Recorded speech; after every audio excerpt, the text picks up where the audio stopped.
Assalamualaikum everyone. Hope you all are fine and welcome back to this channel Mir Academia, and I am Hamza Amir.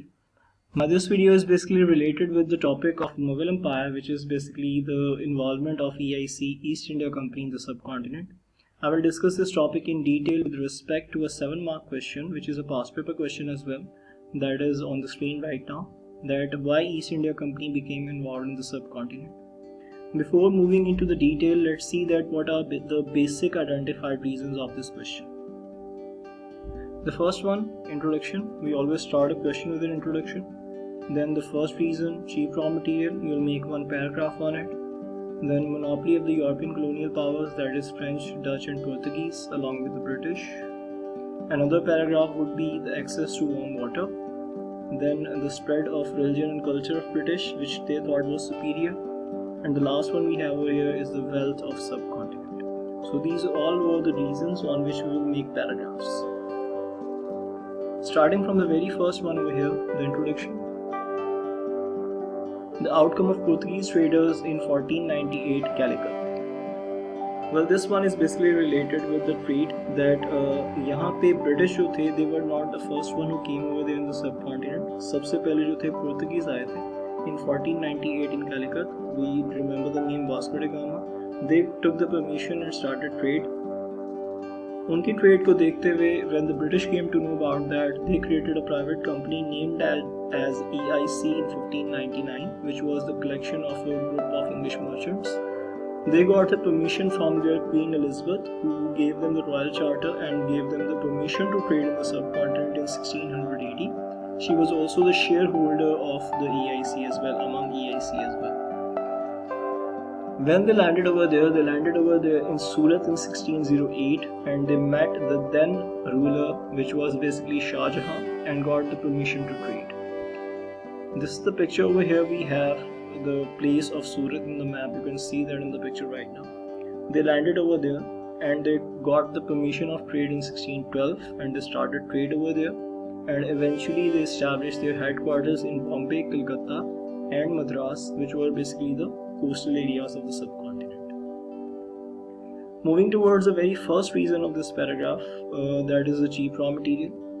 Starting from the very first point, industrial revolution. As I said that British were the one who basically came later after Portuguese, but they were able to establish or create industrial revolution in England. वहाँ पे वो अपना ये industrial revolution create कर चुके थे. अब उसके लिए जो मेजर चीज़ उनको रिक्वायर्ड थी, that was the raw material, and सब कॉन्टिनेंट वाज द वन जो काफ़ी रिच था रिसोर्सेज के पॉइंट ऑफ व्यू से. So that is one reason which made them interested to come in the सब continent. They were gaining advantage from trade. वो किस तरह से? That they started getting cheap raw material from there. They took that raw material to England in their industries. They converted them into a finished good, and later on they exported that material and earned the foreign exchange. Few materials we have on the screen right now. For example, spices they got from southern India. They got cotton, goods and yarn from Gujarat, which later basically helped them in the textile. Then sugar from Madras. They got silk and potassium from Bengal, which was the largest province as well. So these were the raw material which made them interested to come in the subcontinent. They got it and earned foreign exchange. Moving towards the next paragraph, monopoly of the European colonial power. जैसा कि मैंने पहले बताया कि British पहले नहीं थे, तो this is one map over here which would guide you people along with the year that who came in which year.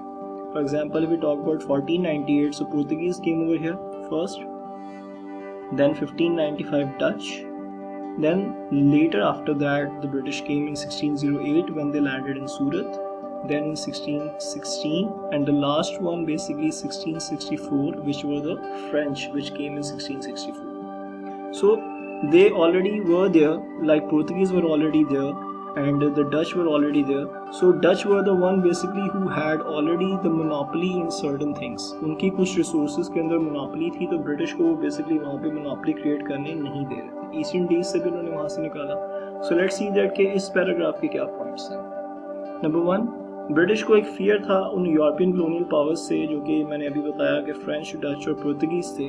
तो दे वर ऑलरेडी देयर. फ्रेंच तो ऑब्वियसली ब्रिटिश के बाद आए, but mainly they had the threat कि ये यहाँ पे अपनी मोनोपोली क्रिएट कर लेंगे, जिसकी वजह से ब्रिटिश मोनोपोली क्रिएट नहीं कर पाएंगे. The Indian traders increase the price of goods. अब जब when the Indian traders were there, जो बेसिकली रॉ मटेरियल सेल कर रहे थे, जब उन्होंने देखा कि उनके रॉ मटेरियल की डिमांड इंक्रीज कर गई है because of so many European powers asking for that raw material, तो उन्होंने उसकी प्राइसेस को इंक्रीज कर दिया. वो प्राइसेस जब इंक्रीज हुई तो it was basically something which is difficult for the British. तो eventually this became the reason for these European powers to fought with each other. ये रीजन बना इन तमाम पावर्स का आपस में वॉर्स का, and eventually British were the one who got succeeded and created the monopoly in the सब continent. उनको ये फेयर था, और सबसे स्ट्रॉन्गेस्ट ऑपोजिशन जो रहा उस वक्त पे ब्रिटिश का, that was the French. Otherwise बाकी डच को भी और पोर्तुगीज को भी they already defeated easily in certain wars. British then took the political control in India and eventually they enjoyed their monopoly over all the European colonial powers. Moving towards the next heading, access to warm water. Now British basically wanted to extend the trade. एक तो उनको यहाँ पे trade की permission मिली, अब वो अपनी trade को एक्सटेंड करना चाहते थे far east and south east Asia as well. So there were certain strategic port there in South Asia, और वो जो ports जो थी they were basically the ports with warm water, और वो काफ़ी ज़्यादा advantageous थी for the British. वहाँ से वो easily by water जो था वो access कर सकता था British towards other areas. One of the name over here is basically the Indian Peninsula, which was basically surrounded by the warm water. Here we have the picture of the Indian Peninsula. You can see the area which is a colored area, that portion which is basically the coastal area. This is basically very much beneficial for them. एक तो ये warm water था, और यहाँ की जो ports थी, multiple ports, वो उससे ऑपरेट कर सकते थे throughout the year for the certain trade. So एक तो ये भी रीजन बना, because of this they became involved in the सब continent. Then the religion and the culture of British. One thing that the British basically thought that कि उनका जो culture है और उनका जो religion है, that is basically superior among all. अब वहाँ के जो locals थे, the British basically forcibly converted them into Christianity. Apparently they were not accepting that, but they were doing so. उसके लिए they basically called certain Christian missionaries over there who forcibly converted the locals. Here we have one picture over here related to the Christian missionaries and the locals. Then they said that their culture is basically more superior. They used to think that the Indians are basically uncivilized or British are more civilized than them. उनको basically जो है वो उनका living style जो है वो इतना ज़्यादा modern नहीं है, वो अनपढ़ जाहिल किस्म के लोग हैं. तो उनको सिखाने के लिए उन्होंने अपने culture को by force implement किया. Here we have one picture regarding the culture of British, a mixed culture you can see over here, in which you could see the Indians along with the British. That's what I said, that they called them uncivilized, means inferior among them, and they themselves thought that their own religion and culture is basically superior. This made another reason for them to become involved in the subcontinent. Then last one we have over here is the wealth in subcontinent. Subcontinent was basically known as a golden sparrow. As I said that subcontinent was basically rich in wealth and resources. एक तो raw material की वजह से, resources की वजह से काफ़ी rich था, फिर वहाँ पे wealth बहुत ज़्यादा थी, इस वजह से it was declared as a golden sparrow. So Bengal was one of the province which was the richest province over there, and EIC basically when they became involved over there in Bengal, so they exploited the wealth of Bengal and they created famine over there. Here we have one picture related to the famine which was created in Bengal, जिसकी वजह से बंगाल जो था province को, उसको बहुत ज़्यादा सफ़र करना पड़ा था.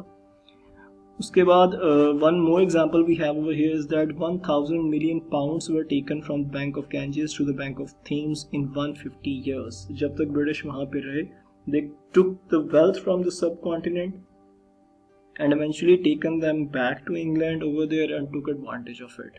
इसका उन्होंने complete advantage दिया. Here we have few pictures which could show you that how they basically taking the wealth and creating some certain benefits for themselves. So these all are the reasons which were the reasons for the EIC to get involved in the subcontinent. I hope that you people like the video and it was basically useful for you people. So don't forget to subscribe the channel and to like the video. Do comment in the video as well if you think that it was useful. For the next video, keep watching. Until then, Khuda Hafiz.